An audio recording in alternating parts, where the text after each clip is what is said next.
Plagiarism. The practice of taking someone else's work or ideas and passing them off as one's own. From the Oxford Dictionary. Or plagiarism, copying, infringement of copyright, piracy, theft, stealing, poaching, appropriation, cribbing. From the Oxford Thesaurus. This was the word that I used in a Twitter thread I made on the monster designs for Palworld, a game developed by Pokémon that was released on January 19, 2024.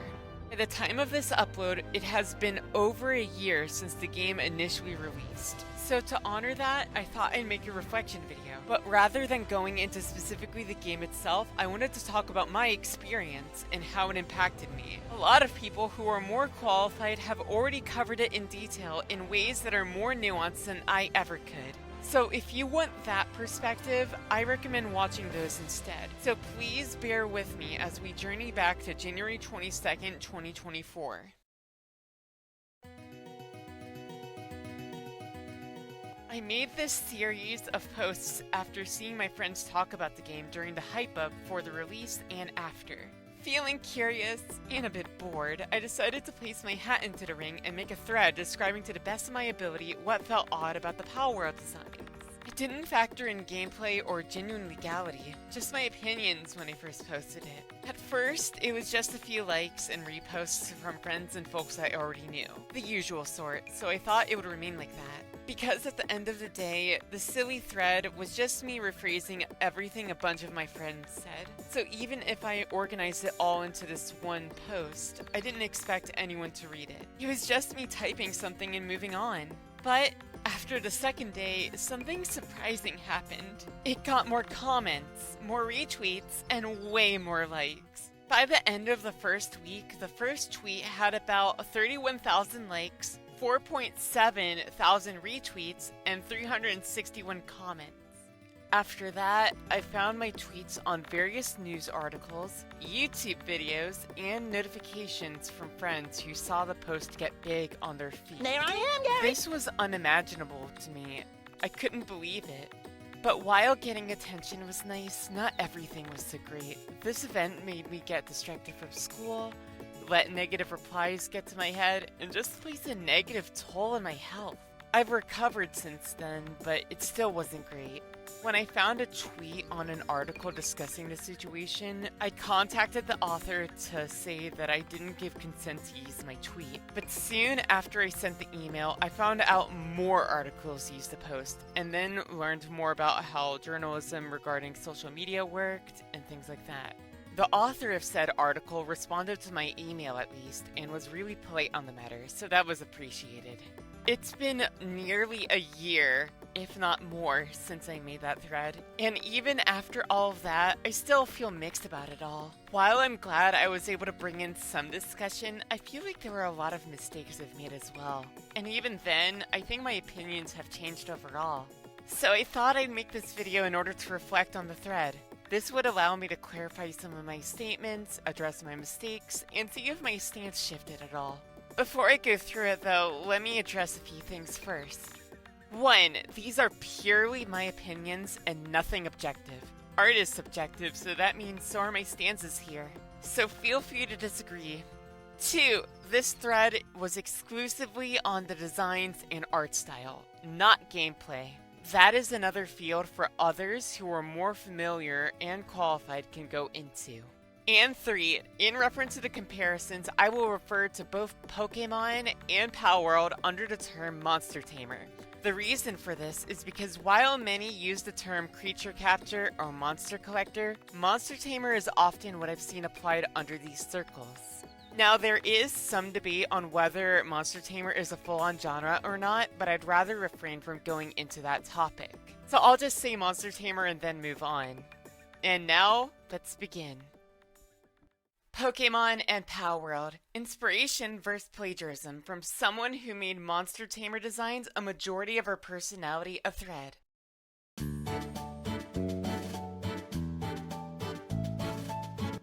Yes, the start of it all. Originally when I made this thread, something that I noticed was that everyone was kind of using the same two pictures over and over again. So in order to stand out, I wanted to add another visual to the mix. So what I did was take an image of Cinderace from Pokemon Sword and Shield and a picture of Verdash from Palworld. This was so we based the designs off their models so we had an equal playing field. But in order to sell the deal, I decided to add one more addition. That being King Cosma from Summer Wars. My original intent with this was to show a character that filled a similar concept to Cinderace, but with a drastically different design and aesthetic. This, however, fell flat because it caused a lot of people to assume King Cosma was an inspiration behind Cinderace. Now let me be clear, King Cosma was never confirmed nor implied to be an inspiration behind Cinderace. This misconception was on me though because I literally put them side to side on a page that said inspiration versus plagiarism. So that was an error on my part. As for the word choice, I'll save that for later because I have a lot of thoughts on it. Now for the next page. As a Pokemon fan who's both inside and outside the community, I have an interesting perspective on Palworld. All my friends in various spaces, regardless of interests, are against the designs. Not because they're Pokemon defenders, but because it's plagiarism. And I agree. As a Pokemon fan, okay, so first thing out of the way, I hate how I phrased it like that because it implies my stance is more important just because I put the fact that I'm a fan into prominence. That should not be the case. I feel like anyone who's reasonable and tries to do research is able to give a stance no matter what. So from now on, I'm going to try to refrain from that choice of words regardless of context because it comes off pretentious on my end. Another thing, I feel like a lot of people really misunderstood what I meant with this image. It wasn't about the concepts or general animal, because yeah, they're both cats, but that wasn't the issue. Galarian Meowth is meant to be a seafaring cat that becomes a Viking. Meanwhile, Grintail is the Cheshire Cat. That part is completely fine. The problem more so lies in how the details were applied. This pair of eyes and mouth when used individually is fine. But something about sharing the exact same mouth plus teeth pattern with the yellow eyes made it feel a bit suspicious to me. It also goes into the question of why did he choose these elements for this design in particular. When it comes to the eyes, there is a claim that it's meant to have yellow eyes because then it would resemble car headlights. Which, you know what, is fair and actually a really cool design choice. That one I can understand, even if I personally would have made the eye shape closer to that of other depictions of the Cheshire Cat. As for the teeth though, obviously Pokemon does not own this pattern, nor should they. But it did come off weird to me that they did this given it would be easy to get away with just by adding another layer of angles. But oh well. This reminds me of something a friend of mine said, that the mods usually took elements from more recent gen era Pokemon. Especially the 3D era with Pokemon from generation 7 through 9. And occasionally Fakemon maybe? So maybe that's why a bunch of people didn't care about the copy designs. I remember an artist named Hachel DA who made a redesign for Grintail to add more charm and make it unique. I really liked that take a lot. Honestly, if the design got tweaked to something like that, or something else, then it would help a lot. Last thing I want to comment on with this particular tweet is that obviously not every Palworld design has this issue. Only specific designs that everyone has already addressed. But at the same time, there are some that we can argue having their own unique identity. Now for the next tweet. People were saying this isn't anything new, so let me pull out 4 different monsters from different franchises that share the same inspiration. The Saze Oni, a yokai known for their turban shells. Notice the differences despite sharing major elements. This part is one of the few I still feel quite proud of since it went for something more specific and ended up sharing a bit of folklore. One could argue that the sea slime is not the Saze Oni, which is most likely true. But the fact that it was wearing a turban shell made it feel as though it fills a similar niche while utilizing the game's pre-existing world and entities. So I think it's a really neat way to show how a game can have its own style even if the elements are similar. They all have their own subtle ways to get creative with it. I also just really like all of these monsters. They're all really cute in their own way. Yes, cute. I love freaky monsters. I will admit, though, one could argue the level of differences needed to be unique or okay is subjective. And I can agree with that. It's impossible for everything to avoid something similar, so that supposedly is a factor. But I think overall, it's good to consider ways to do something new or at least try. Because, I mean, to be fair here, both Shellmon and Slowbro have the same rotating spike pattern on their shells. Not extremely close, but definitely something people would try to make a comparison to. Meaning, even that claim isn't perfect, despite how different they look in the end. So I suppose it shows some elements will remain similar no matter what. Now for the next tweet. But I understand that's a specific example, so how about I bring in 4 different lion monsters? Also note that none resemble Meowth, at least directly. Now this tweet is a bit weaker. I chose Firecats for this because I felt like it's something that deemed to be a more generic concept. Not that I mind since they all look charming. The main issue lays less with the selection of species and more so that I mentioned Meowth. My intention there was to show that there is another way to make a cat monster. But in the end, I regret that inclusion because the general intention of these monsters is very drastic. Just because they're cats doesn't mean it's a good example of what to aim for a cat species. So even if I intended to use this as an example of the same concept and design, it doesn't tie well with the Meowth and Grintail comparison at all. So in the end, this was a weird thing for me to say. Worth noting though, there was a leaked Power design that might fit within this niche. But out of respect to the devs, I will refrain from showing it. So if you're curious, I suggest you either wait for an official announcement or find it online yourself, so then you can form your own opinion on the PAL's design. If that isn't enough, then let's factor in that Pokemon has had blatant inspirations from Dragon Quest and Toho Kaiju. Now, what do you see when you see these monsters? Wallop, Scallop, and Batagon clones, or Shouter and Nidoking? Now, this tweet in particular was kinda weak and falters in me just being a Pokemon dork who wanted to talk about the inspirations behind the monsters. One comment I saw asked if the idea is that you can get away with copying a design if you can take something obscure enough and make it popular. And my answer to that is no. I was trying to say that there are elements in each that are different, such as the colors, eye shape, and more. I will say that a lot of friends of mine realized how less original Pokemon is after learning all of this from me. And honestly, yeah, nothing is completely original and more often than not have a lot of rooted inspirations. So if anything, this post kinda encouraged some of Palworld. Not everything, but specific elements, which I'll get into in a bit. But for this, yeah, I don't think this edition works too well. And it's nothing old too. Pokemon still makes pop culture references, but put the time into making the references subtle and interesting. Okay, so this one is actually going to go into a bit of a tangent, mostly because I probably annoyed a lot of Magical Girl fans. And that was with me using Sailor Moon as an example for Diancie. Now, originally, when I made this post, I wanted to use Queen Serenity and Mega Diancie in particular to share my point. This was changed, however, likely because I did not wish to make it feel more esoteric. This was a really questionable thought, though, because I have used the Saze Oni in a previous section of the tweet. Another obscure entity, meaning I have no excuse for this. I should also clarify that I've always seen Queen Serenity first in Mega Diancie. But that doesn't mean that it doesn't have other magical girl super forms as an influence either.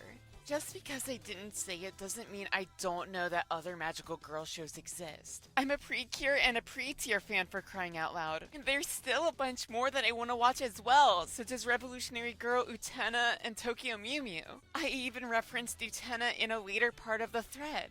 So I hope it's clear that when I sent that, it didn't come from a blind perspective. The idea of inspiration consists of taking notes but putting the time and thought into a new piece. Parodies often hit a moral gray since the point is that they are a reference under fair use. But here's the thing, the best parodies and references still put the time to put a spin or twist on what they're pulling from. Parodies still take effort to make, who knew? Palworld, however, isn't actually close or different enough to classify as an original or a parody, however. Tag from the past, what the fuck were you writing? I'll discuss these next two tweets together largely because they're saying the same thing. Now I need to get this out of the way right now first. Palworld's developers, Pocket Pair, have not stated that the game is a parody. The main reason the game has guns was more so to appeal to a Western audience. This seemed to be quite effective if you looked at the game's sales. Now, I'm not saying it cannot have aspects associated with parody, which many have stated before, but that is not what the core game is oriented around. Now, obviously, there is also another side to this argument, with it being that there isn't always a clear-cut line for parodies and references. And you know what? They're right, it's not something I have a say in. That is on Pocket Pair, Nintendo, and TPC to decide. I do want to mention though that a lot of people were very incorrect when they assumed I wouldn't tolerate a lot of adult parodies. They likely haven't noticed that the character on the top right of that tweet is from Drawn Together, which is something I have looked into a bunch but wouldn't recommend to any children or even a bunch of adults. But I digress. The reason I think this is important to talk about is because we're on the rise of AI imagery being used for commercial work. This means we need to show more effort in how the imperfect yet interesting beauty of art can be. So we need to put more time and effort into proving that, both in independent projects and commercial products like Palworld. Oh my god, Tack! Alright, so part 9 on the thread alone is one of the biggest sources of misinformation I've ever made, and I regret it. I've never explicitly said AI was used. My intent was to say that now AI is on the rise. We need to step up on our game and make the best art we can make. If anything, I don't think these designs feel like AI at all. They actually feel like crafted entities. So while the head of Pocket Pair was interested in AI imagery, I cannot prove that it was ever utilized for this game. So for that, I shall acknowledge my mistake and be more cautious with my wording next time. Another thing I feel like I take issue is that I comment on independent projects and Palworld. This segment in particular is flawed because based on my phrasing, I implied that Palworld is not independent when in reality that cannot be further from the truth. Pocket Pair is an indie company, meaning that while the game is a commercial success, it is still considered an indie title. Because of this, I've also contributed to an ongoing issue with many indie productions that have went viral. This includes Undertale and The Amazing Digital Circus. Products that did not intend to become extremely popular by their original creators, but in the end get hated on purely for being successful. They aren't free from critique, mind you, but they are much more noticeably targeted and criticized in ways that aren't actually constructive. So even if I did not intend to do this, I have to acknowledge that I essentially added to the mindset of new big popular thing bad. Which I understand is a bit more complicated than that, but I wanted to critique it. I should view it under the lens of what it is, which means understanding that this is still from the early release and that it is from a smaller studio. Because unlike Nintendo and other big companies, they did not have money at the time. Now they do, but not then. Which isn't the best mindset, but it did seem like I was much more harshly critical on an indie project compared to literally Pokemon. And that's just kind of wrong. Also, I misspelled independent. And look, Pokemon needs competition. I love the series with all my heart, flaws and all, but it's clear the series can up its game when it has a rivalry, which is possible regardless of being a monster tamer or not. This segment is another odd one. My initial intent was to back up that my issue wasn't that Palworld was a Monster Tamer game, but more so going into that I want the games to be more impressive with it. This section also shows that I had a bit of bias and wanted to go more into Pokemon in ways that did not seem necessary for this thread. This was especially shown when Yokai Watch was rising up in its reputation in Japan, and selling better than Auras, the latest Pokemon games at the time. This made Pokemon Sun and Moon really push its creativity, giving us one of the most interesting titles in the series. This was especially seen here at part 12, which was essentially all about Sun and Moon.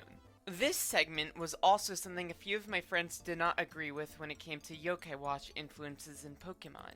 This is understandable and subjective, but something I thought about given my interests in both series. So while it did tie to the idea of copying and taking notes, it was mainly just my biases towards this era of Pokemon instead of anything else. Another issue is that this ended up being tied more to game design rather than art, going against my initial intent. This was definitely apparent when I talked about Sun and Moon, which was me mainly thinking about gameplay when making this post. So that means I went against my main focus and made it a general issue when I wasn't aiming for that initially. So, overall, this post went against my point. And one of the reasons for why is because while it wasn't for everyone, Yokai Watch had its own strong identity that made it appealing. The monster tamer genre is always open for more games, but this isn't it. Now this part is a bit of a wonky stance I've added. I've talked about strong identity here, but as I've mentioned before, I think this claim fell flat because it went against my main intentions revolving designs. The reason I keep emphasizing this is because if we put gameplay into the mix, I'd argue there is more originality than what I made it out to be.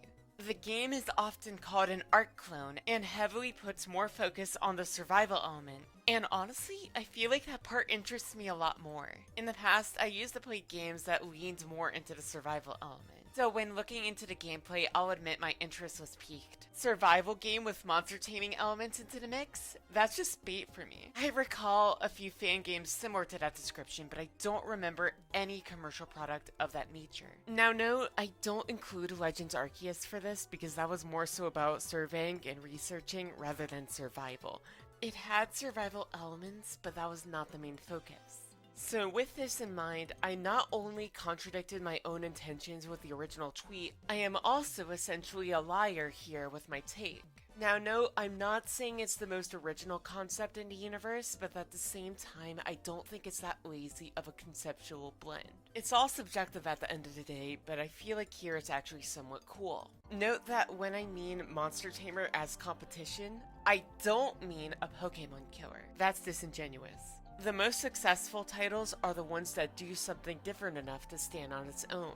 Now this part I think is a continuation of before. I end up focusing more so on the gameplay side of things when I was trying to only talk about designs. Now obviously monster taming as a whole is more so a general concept that we should be referring to more than just video games, but games are where the term is used the most often, so it's not that easy to ignore. I still stand by the fact that we shouldn't call every upcoming or future monster taming game a Pokemon killer though. Because the more you only bring up the similarities to Pokemon, the less you could discuss what makes it stick out. Ignoring similarities is impossible, but it's important to consider both the similarities and differences to view each product and understand what each is. Whether this means Pokemon in Palworld or Super Sentai and Power Rangers. Even Pokemon, while carrying its inspirations up its sleeve, was able to stand out when it came out because it had enough quirks that blended together to make something new and interesting. I wish I was more upfront with this in the thread. But even ignoring the Yokai Watch comparisons, Pokemon straight up took stuff from both Dragon Quest and Kaiju Tokusatsu films. A bunch of attacks and designs were literally ripped from them. So what makes Palworld different? That is something I can make my stance on morally, but not legally. But I understand that not everyone would agree on that. Also, fan games and mods are more so a moral gray, but they're fan art made out of love for a franchise or series.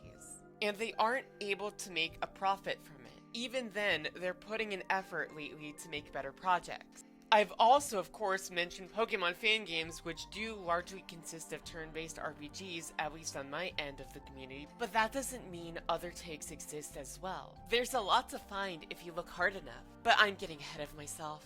If I kept going on and on about fan games, we would never end this video. So it's better if we get to the next part. If you want some good examples of independent monster capture or monster tamer games, let me share a list of ones I've either played myself or heard good things you can try out for yourself.